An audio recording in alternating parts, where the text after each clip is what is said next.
Assalamualaikum warahmatullahi wabarakatuh. Perkenalkan, nama saya Sulisti Azahra dan rekan saya Siti Humairah Zahra ingin mempresentasikan mengenai sistem pemerintahan Indonesia. Pengertian sistem pemerintahan. Istilah sistem pemerintahan berasal dari gabungan dua kata, yaitu sistem dan pemerintah.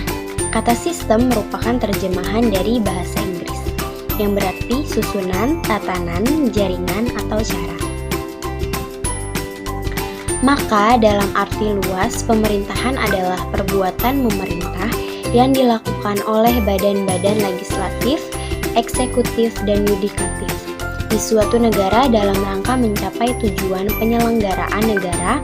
Dalam arti yang sempit, pemerintahan adalah perbuatan memerintah yang dilakukan oleh badan eksekutif beserta jajarannya dalam rangka mencapai tujuan penyelenggaraan negara.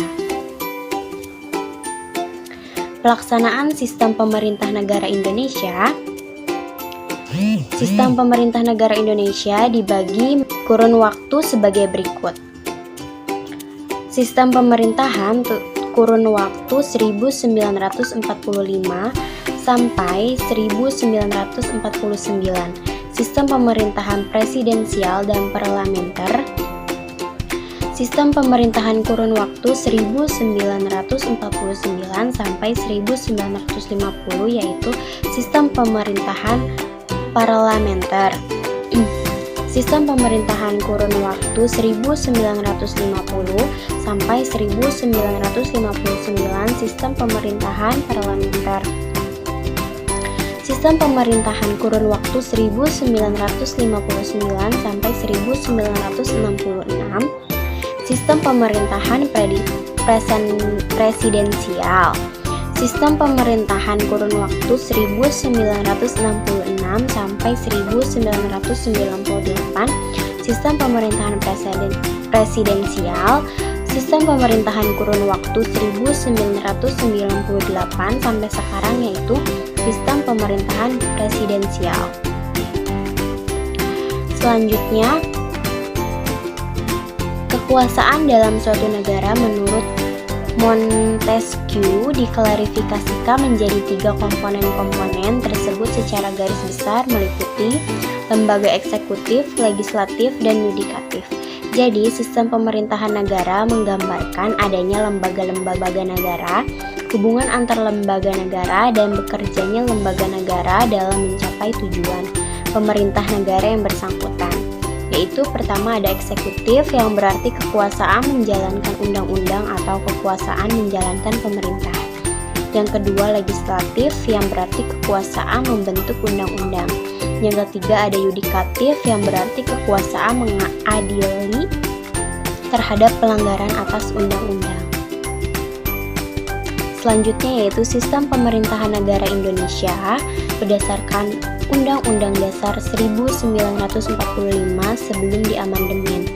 Pokok-pokok sistem pemerintah negara Indonesia berdasarkan UUD 1945 sebelum diamandemen tertuang dalam penjelasan UUD 1945 tentang 7 kunci pokok sistem pemerintahan negara tersebut sebagai berikut, yaitu yang pertama, Indonesia adalah negara yang berdasarkan atas hukum atau Rechtsstaat.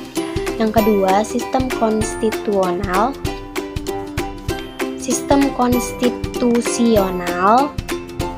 Yang ketiga, kekuasaan negara yang tertinggi di tangan Majelis Permusyawaratan Rakyat. Yang keempat, presiden adalah penyelenggara pemerintah negara yang tertinggi di bawah Majelis Permusyawaratan Rakyat.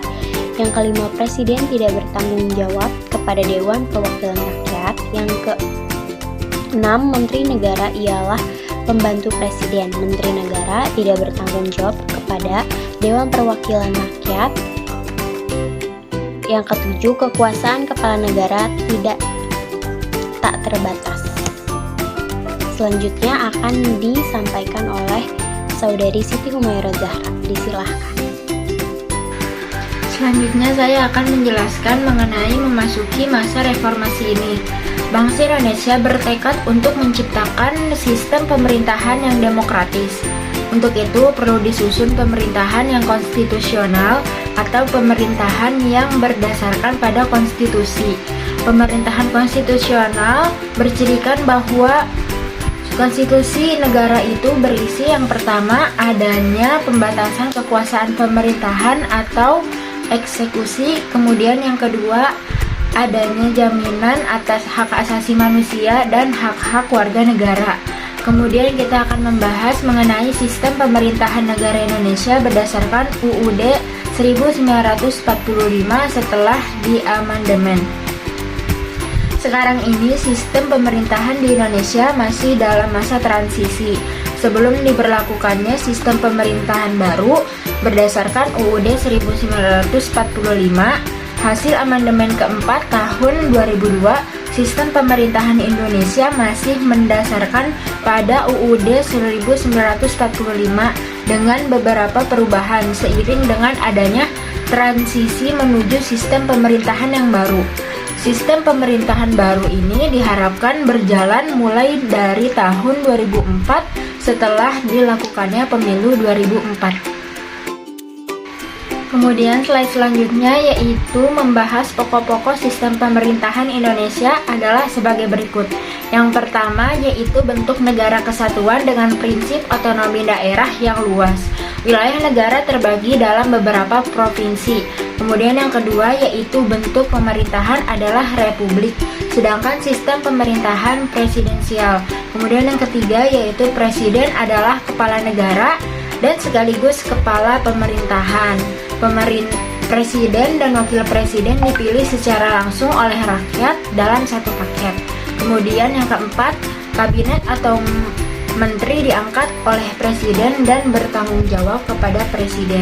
Kemudian yang kelima yaitu parlemen terdiri atas dua bagian, bicameral, Dewan Perwakilan Rakyat atau DPR, Dewan Perwakilan Daerah atau DPD.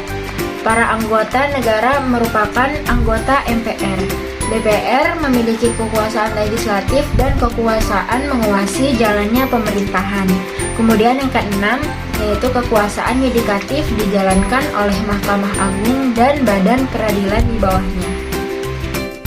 Selanjutnya yaitu mengenai amandemen Undang-Undang Dasar 1945.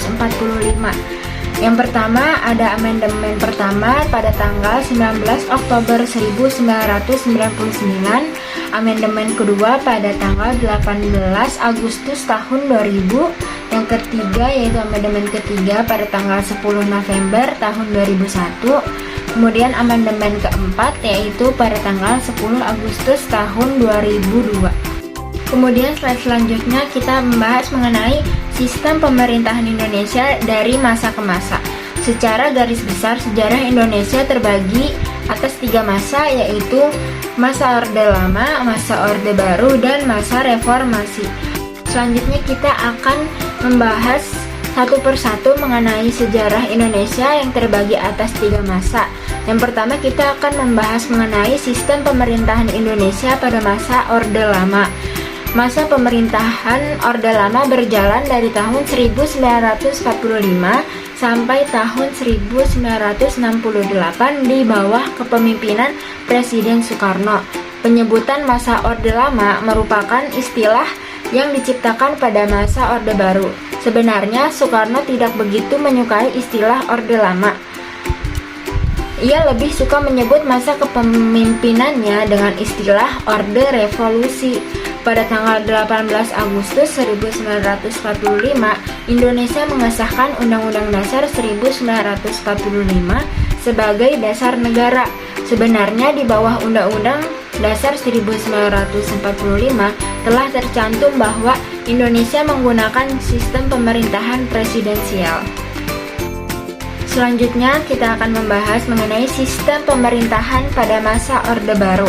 Istilah Orde Baru dipakai untuk memisahkan kekuasaan era Soekarno atau Orde Lama dengan masa kekuasaan era Soeharto. Era Orde Baru juga digunakan untuk menandai setelah masa baru setelah ditumpasnya pemberontakan PKI pada tahun 1965. Pada masa Orde Baru, awalnya demokrasi di Indonesia mengalami kemajuan. Namun, dalam perkembangannya, kehidupan demokrasi era Orde Baru tidak jauh berbeda dengan demokrasi terpimpin. Sistem pemerintahan presidensial juga terlihat ditonjolkan. Kemudian Soeharto menetapkan demokrasi Pancasila sebagai sistem pemerintahan Indonesia. Selanjutnya yang terakhir yaitu mengenai sistem pemerintahan pada masa reformasi. Era reformasi dimulai dari tumbangnya kekuasaan Soeharto pada tahun 1998 hingga sekarang pada era reformasi. Pelaksanaan sistem pemerintahan demokrasi, Pancasila ditetapkan sesuai dengan asas demokrasi yang berlandaskan Pancasila.